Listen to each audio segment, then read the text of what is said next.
Have you unintentionally undermined your worth while seeking external validation?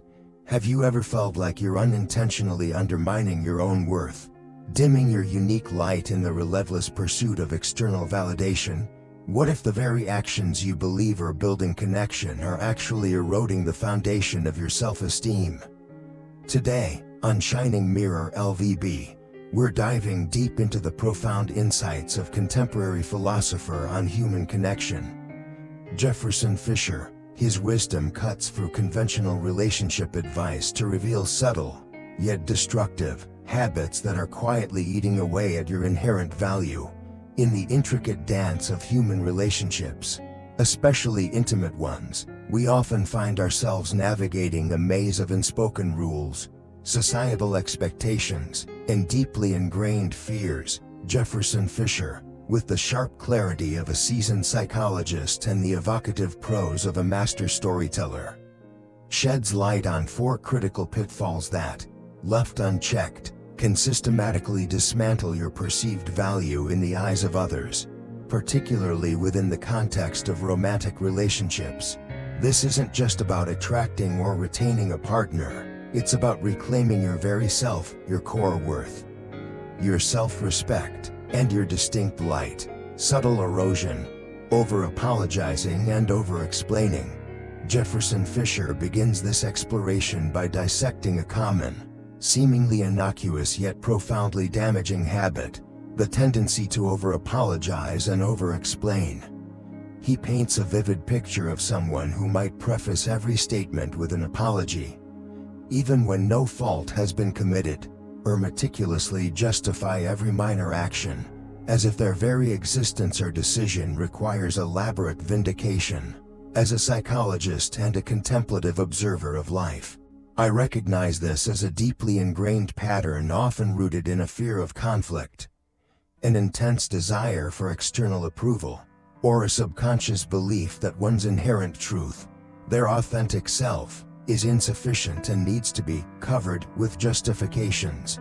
It's a subtle form of self-erasure, a quiet surrender of personal space and authenticity. Fisher wisely points out that when you over-apologize, you're not demonstrating politeness or humility. Instead, you are inadvertently broadcasting a deep-seated fear, a fear of being misunderstood, a fear of judgment, and an alarming readiness to shoulder blame rather than assert your presence and autonomy. Similarly, over-explaining isn't about clarity or transparency. It's about seeking comfort and validation for your truth in the eyes of others, implying that your reality holds no intrinsic value until it's externally confirmed. From a psychological standpoint, this behavior overtly signals profound insecurity.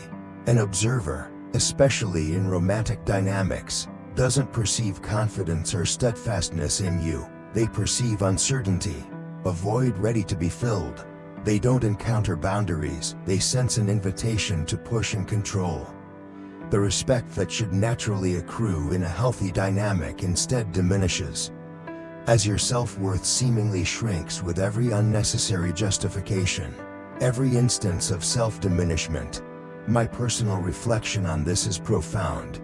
True strength lies not in lengthy or complex justifications for one's actions, but in the quiet, confident assertion of one's truth, of one's authentic self.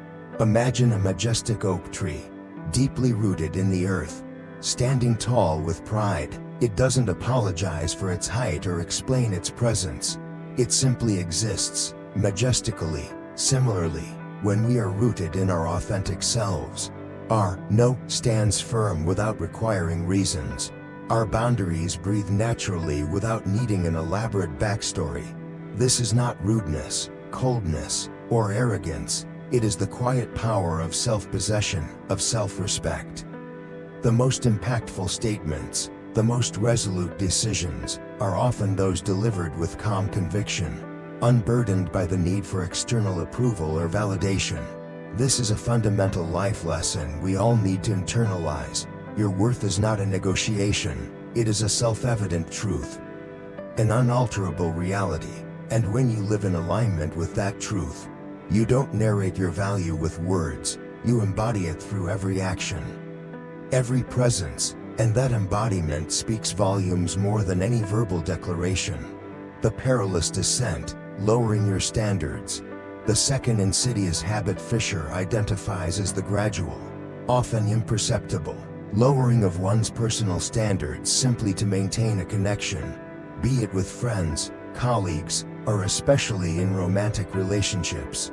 This isn't a sudden, overnight transformation, it's a subtle bend, a small compromise here, a quiet acceptance there, until you find yourself barely recognizable to the person you once were.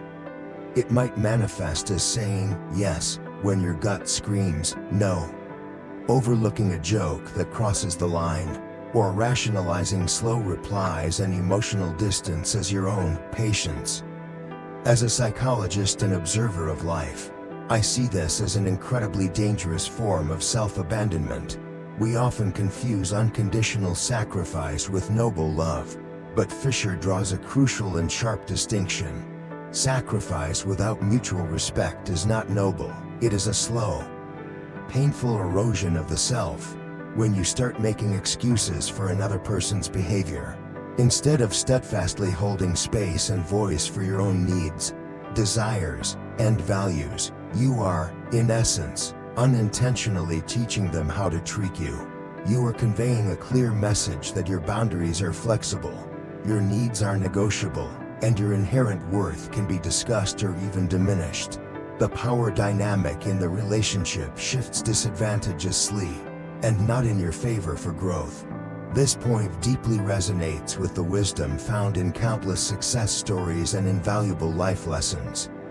Visionaries and great leaders don't achieve greatness by compromising their core values or lowering their standards to please others. On the contrary, they stand firm in their convictions, attracting like-minded individuals and naturally repelling those who don't align with their vision. Your standards are not barriers to true love. They are essential filters that allow the right kind of love to enter your life. A love that recognizes and celebrates your worth, not just your availability or pliability.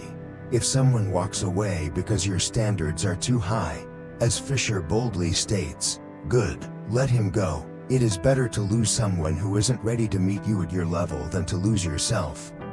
To lose your authentic self, trying to hold on to them. This is a profound life lesson that should be deeply ingrained. True love elevates you.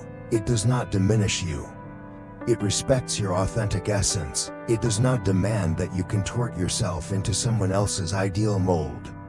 The right partner will not resent or feel threatened by your standards. They will respect them and strive to meet them. Imperfectly, but with intention and sincerity. This applies not only in love but in all relationships. Maintaining your standards is maintaining your self-respect. The illusion of devotion, loving from fear, not wholeness. Jefferson Fisher then boldly tackles an acutely uncomfortable truth, a trap many of us unknowingly fall into. Sometimes, what we label as love or devotion is actually anxiety wearing perfume, or desperation disguised as dedication. This manifests as late-night check-ins driven by obsessive control, excessive giving stemming from a fear of loss rather than abundance, or a continuous need to prove one's worth to stave off abandonment. It's always texting first out of fear she won't. Constantly compromising not out of genuine love and understanding, but out of a desperate fear of loss. From a psychological perspective, this is a classic manifestation of attachment anxiety. When you love from fear, your heart, your true self, is not seen. Your fear and insecurity are. And fear, as Fisher rightly observes, is not attractive. It doesn't invite protection, appreciation, or genuine presence. On the contrary, it invites distance, control, or worse, exploitation. It subtly conveys a negative message. I don't trust that I'm good enough for you to stay on your own.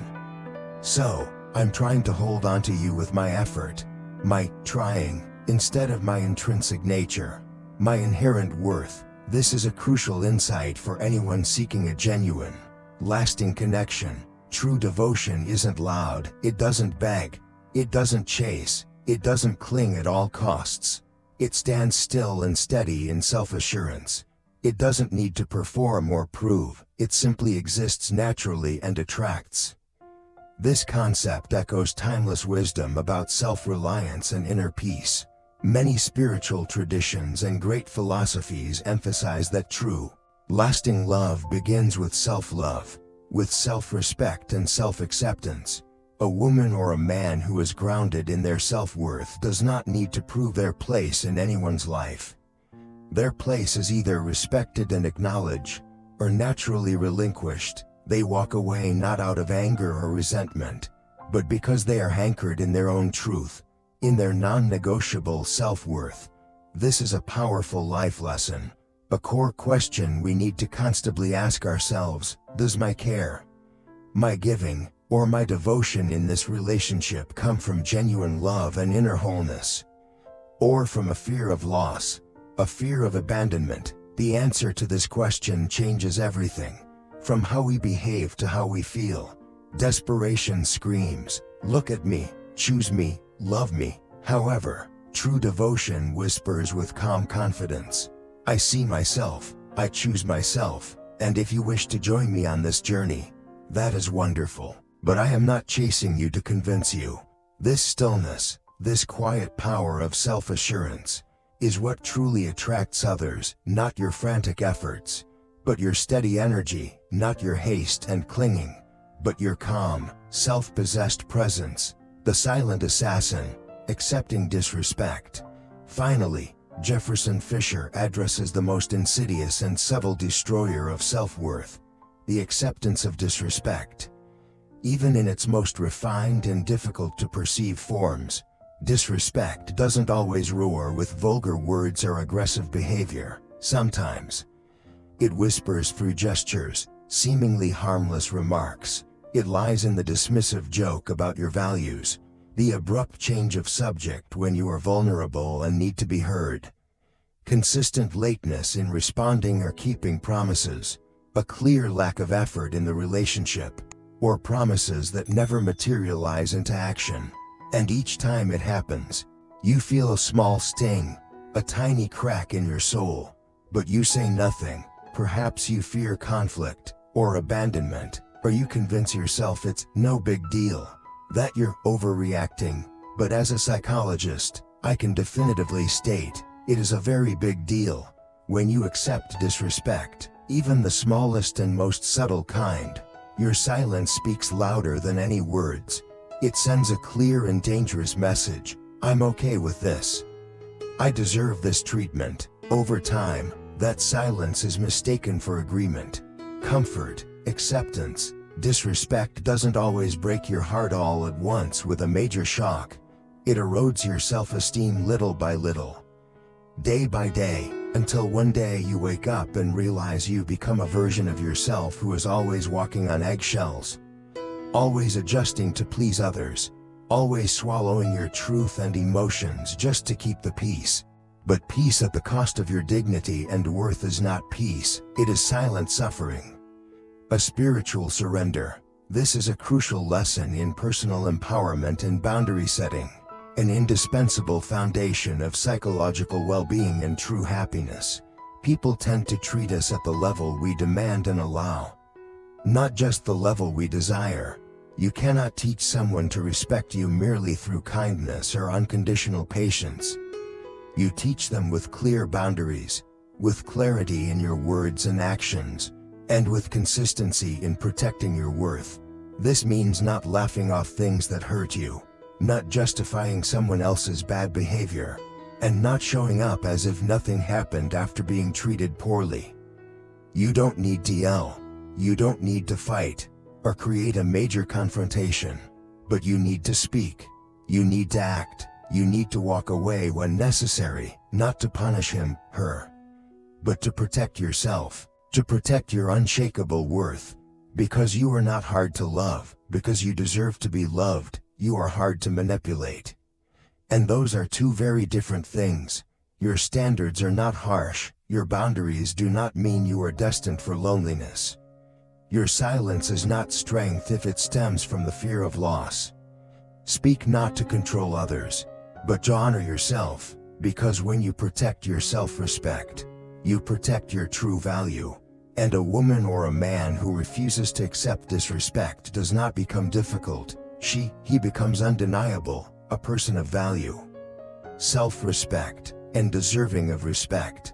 The ultimate validation. Self-worth beyond external approval. Fisher expertly brings these 4 points together with a powerful overarching theme: the peril of measuring your worth by external validation.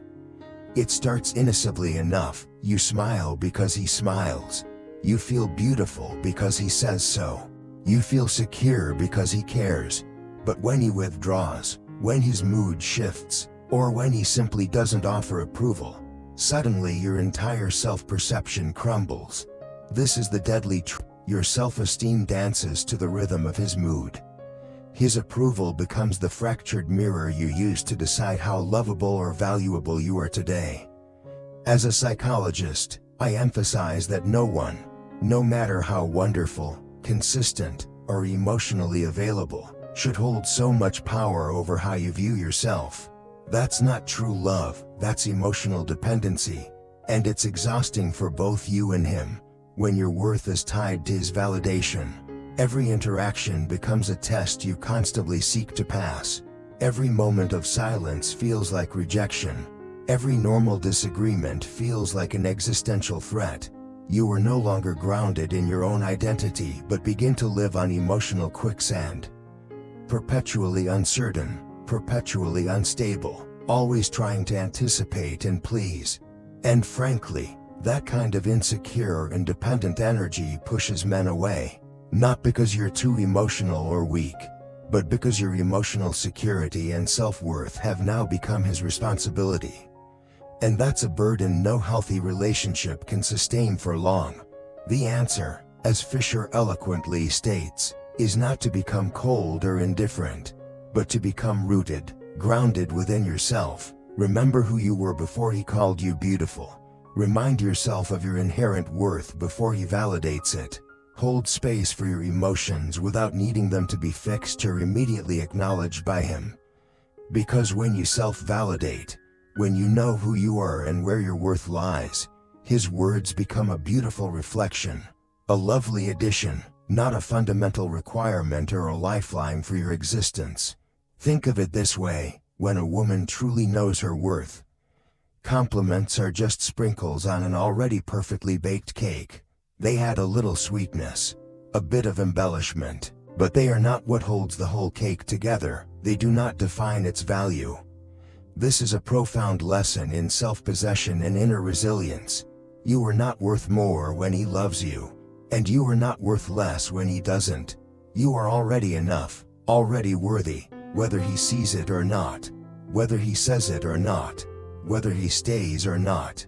The day you no longer need a man to validate your worth is the day you begin to attract the kind of man who already sees and cherishes that in you.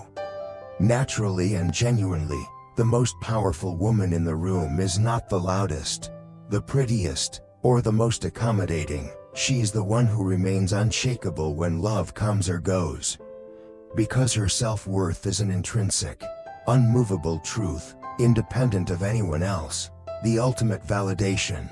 Self-worth beyond external approval. Fisher expertly brings these 4 points together with a powerful overarching theme: the peril of measuring your worth by external validation. It starts innocently enough. You smile because he smiles. You feel beautiful because he says so. You feel secure because he cares. But when he withdraws, when his mood shifts, or when he simply doesn't offer approval, suddenly your entire self-perception crumbles. This is the deadly trap. Your self-esteem dances to the rhythm of his mood. His approval becomes the fractured mirror you use to decide how lovable or valuable you are today. As a psychologist, I emphasize that no one, no matter how wonderful, consistent, or emotionally available, should hold so much power over how you view yourself. That's not true love, that's emotional dependency, and it's exhausting for both you and him. When your worth is tied to his validation, every interaction becomes a test you constantly seek to pass. Every moment of silence feels like rejection. Every normal disagreement feels like an existential threat. You are no longer grounded in your own identity but begin to live on emotional quicksand. Perpetually uncertain, perpetually unstable, always trying to anticipate and please. And frankly, that kind of insecure or independent energy pushes men away, not because you're too emotional or weak, but because your emotional security and self-worth have now become his responsibility. And that's a burden no healthy relationship can sustain for long. The answer, as Fisher eloquently states, is not to become cold or indifferent, but to become rooted, grounded within yourself. Remember who you were before he called you beautiful.